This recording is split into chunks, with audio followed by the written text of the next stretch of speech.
Assalamualaikum dear students, I hope you are doing well. I am Dr. Saira Mumtaz. Today we are going to discuss the most important topic related to biology, that is female reproductive cycle. Basically एक female के पास at a time 2 reproductive cycles perform कर रही होते हैं बेटा. First one is ovarian cycle and second one is menstrual cycle. बेटा ये दोनों ही साइकिल समहाउ एक दूसरे से डिफरेंट होते हैं बट इंटरलिंक भी होते हैं. आज के लेक्चर में हम देखेंगे आया कि ये दोनों कैसे एक दूसरे के साथ इंटरलिंक्ड हैं. बेटा बेसिकली ओवेरियन साइकिल उसके नाम से ही शो हो रहा है क्योंकि बायोलॉजिकल फिनोमिनाज जो होते हैं वो अपने डिस्क्रिप्टिव एक्यूरेसी दे रही होती हैं.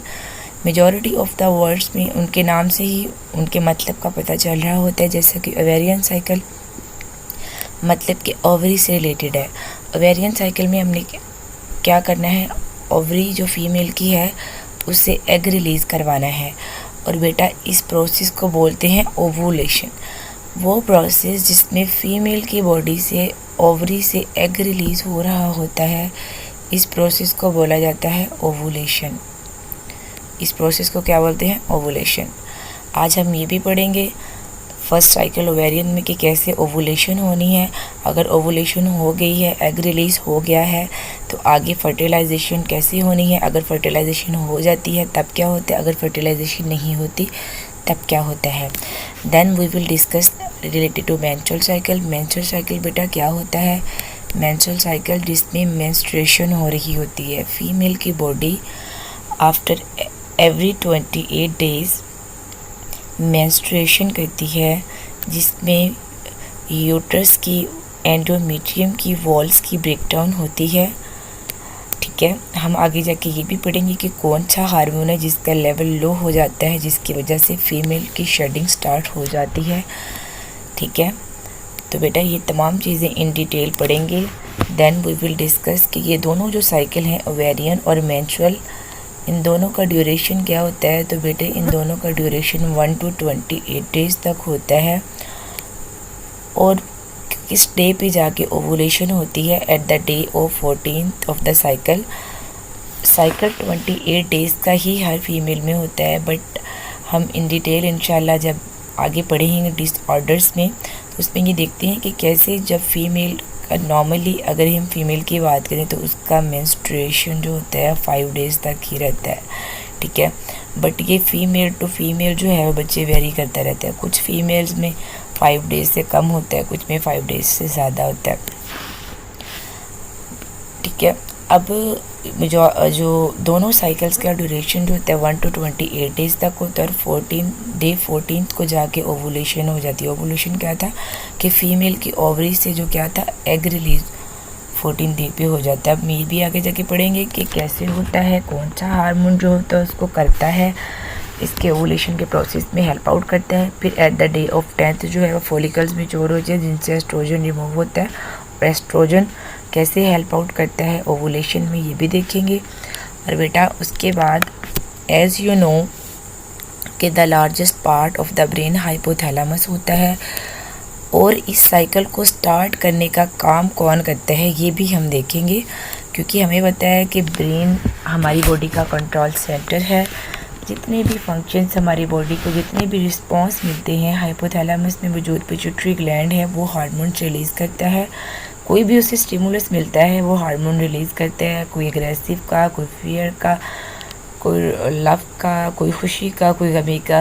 जितने भी हार्मोन्स हैं पिट्यूटरी ग्लैंड ने ही रिलीज़ करने हैं. तो एज़ इट इज़ फीमेल के रिप्रोडक्टिव साइकिल में हाइपोथैलेमस के पास ऑलरेडी GnRH मौजूद होता है, जिसे हम गोनाडोट्रोपिन रिलीजिंग हार्मोन बोलते हैं. गोनाडोट्रोपिन रिलीजिंग हार्मोन क्या करता है, पिट्यूटरी ग्लैंड को फ्लूइड से होता हुआ जाता है. पिट्यूटरी ग्लैंड के पास टिश्यूज़, ब्लड टिश्यूज़ और वेन्स से होता हुआ, और उसे पिट्यूटरी ग्लैंड को स्टिमुलेट करता है. उससे बोलते हैं कि भाई हमने क्या करना है, फीमेल का reproductive cycle ovarian cycle start करना है. ठीक है, और आप क्या करो, FSH और LH को रिलीज़ कर दो. ठीक है, फिर पिट्यूटरी ग्लैंड बेटा क्या करता है, FSH रिलीज़ करता है. और जब FSH रिलीज़ हो जाता है, हम आगे जाकर यहाँ पे पढ़ेंगे कि कैसे FSH फॉलिकल की ग्रोथ करता है. ज़ाहिर सी बात है, नाम से ही ज़ाहिर हो रहा है फॉलिकल स्टिमुलेटिंग हार्मोन, तो फॉलिकल्स की ग्रोथ करवा रहा होता है FSH। हम आगे इन डिटेल इस चीज़ को पढ़ते हैं। पहले आपको हाइपोथैलेमस की विद डायग्राम जो वो मैं आपको शो करवाती हूँ।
बेटे ये देखो यहाँ पे ये हमारा ब्रेन है कि इसका जो पार्ट है हाइपोथैलेमस है। हाइपोथैलेमस के पास ऑलरेडी क्या है, गोनेडोट्रोपिन रिलीजिंग हार्मोन जो है वो पड़ा हुआ है।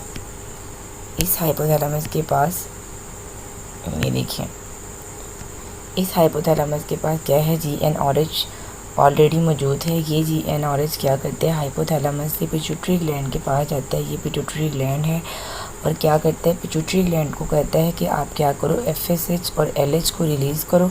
FSH को रिलीज़ करो क्यों, ताकि फॉलिकल्स की ग्रोथ हो सके, ठीक है। और LH को रिलीज़ करना है ताकि ओवुलेशन का प्रोसेस हो सके। वो भी आगे जाके इंशाल्लाह इन डिटेल हम पढ़ते हैं। और FSH और LH फीमेल की बॉडी में ओवरी से रिलीज़ होते हैं, क्योंकि ओवरी से ही एग रिलीज़ होना होता है। और मेल में जब वो हम मेल का रिप्रोडक्टिव सिस्टम पढ़ते हैं तब जाके देखते हैं कि कैसे मेल में ये टेस्टिस से रिलीज़ होते हैं। और स्पर्मेटोजेनेसिस का प्रोसेस वो इन डिटेल इंशाल्लाह जब मेल का रिप्रोडक्टिव सिस्टम पढ़ेंगे उसमें हम देखेंगे। अब हम देखते हैं कि जब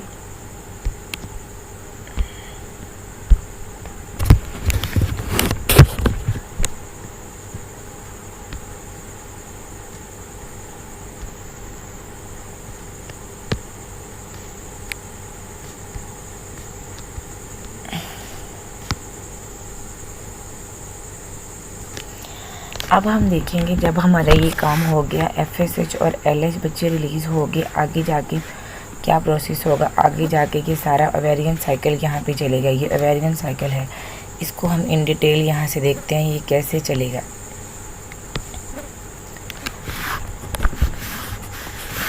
ये देखें बेटा, सबसे पहले यहाँ पे FSH ने क्या करना है, फॉलिकल की ग्रोथ को स्टिमुलेट करना है, ठीक है। और यहाँ पे जाके प्राइमरी फॉलिकल बन जाएगा, ठीक है। ये जो फर्स्ट फॉलिकल है इसे बोलते हैं प्राइमरी फॉलिकल। और इसके अंदर ये जो राउंड फॉर्म में ये जो पड़ा हुआ है सेल, इसको बोलते हैं प्राइमरी oocyte। जो फर्स्ट पे फॉलिकल बनता है उसको प्राइमरी फॉलिकल बोलते हैं। और ये जो सेकंड वाला है इसको हम सेकेंडरी फॉलिकल बोलते हैं। और ये जो थर्ड वाला है इसे ग्राफियन फॉलिकल्स भी बोलते हैं और मेच्योर फॉलिकल भी बोलते हैं। बेटा जब फॉलिकल मेच्योर हो जाता है तो मेच्योर फॉलिकल क्या करता है, एस्ट्रोजन रिमूव करना स्टार्ट कर देता है,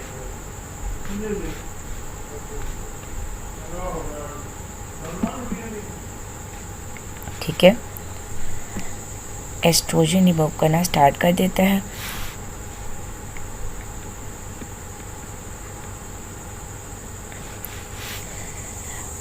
प्राइमरी फॉलिकल के अंदर जो सेल होता है उसको प्राइमरी oocytes बोलते हैं। और सेकेंडरी फॉलिकल के अंदर जो सेल होता है उसके सेकेंडरी oocyte बोलते हैं। बेटा जब ये सेकेंडरी फॉलिकल बनता है इसके अंदर एक फ्लूइड फिल्ड कैविटी बनना स्टार्ट हो जाती है। ये कैविटी क्या करती है, ओवुलेशन के प्रोसेस में बहुत ज़्यादा हेल्प आउट करती है। जब ये फॉलिकल मैच्योर हो जाता है, ग्राफियन फॉलिकल बन जाता है, इसमें क्या होता है, एस्ट्रोजन रिलीज़ होना स्टार्ट हो जाती है। अब ये एस्ट्रोजन बहुत ज़्यादा हेल्प आउट करती है ओवुलेशन के प्रोसेस में। एस्ट्रोजन क्या करती है, मेच्योर फॉलिकल से रिलीज़ होकर भागी भागी ये वाली एस्ट्रोजन हाइपोथैलेमस के पास आती है। हाइपोथैलेमस को एस्ट्रोजन कहती है कि आपने FSH तो रिलीज़ कर दिया, अब काइंडली ऐसा करें, फॉलिकल मेच्योर हो चुका है, आप LH को रिलीज़ कर दें। ठीक है, तो फिर हाइपोथैलेमस क्या करेगा, LH को रिलीज़ करेगा और यहाँ पे LH का इतना हाइपोथैलेमस रिलीज़ करेगा। ये देखिए, आप ग्राफ भी साथ साथ समझिए। जब FSH की ज़रूरत थी, फॉलिकल को ग्रोथ करवाना था, तो FSH का लेवल हाई था।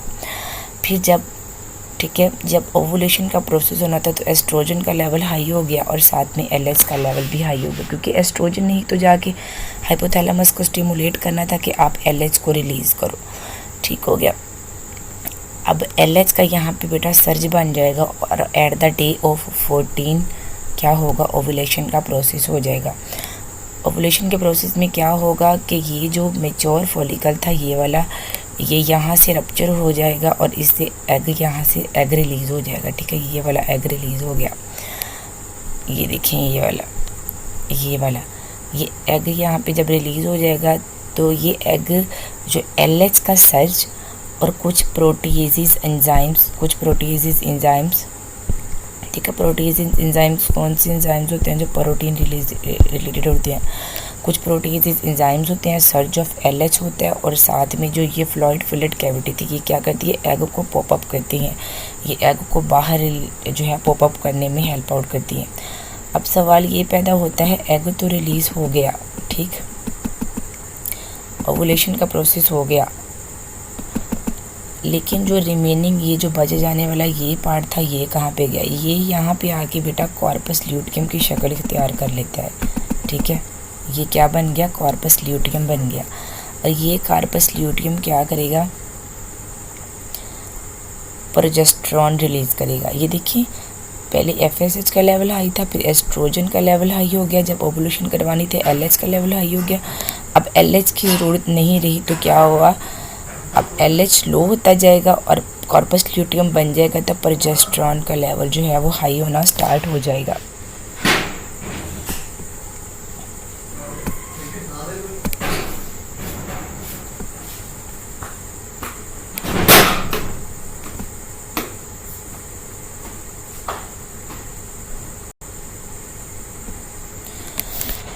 Now you can see here कि कॉर्पस ल्यूटियम ने प्रोजेस्टेरॉन रिलीज़ किया। अब हम देखेंगे कि प्रोजेस्टेरॉन का लेवल हाई हो गया जब कॉर्पस ल्यूटियम बन गया। अब ये प्रोजेस्टेरॉन कैसे आगे फर्टिलाइजेशन के प्रोसेस में हेल्प आउट करेगा, वो हम देखते हैं विद एन अदर डायग्राम।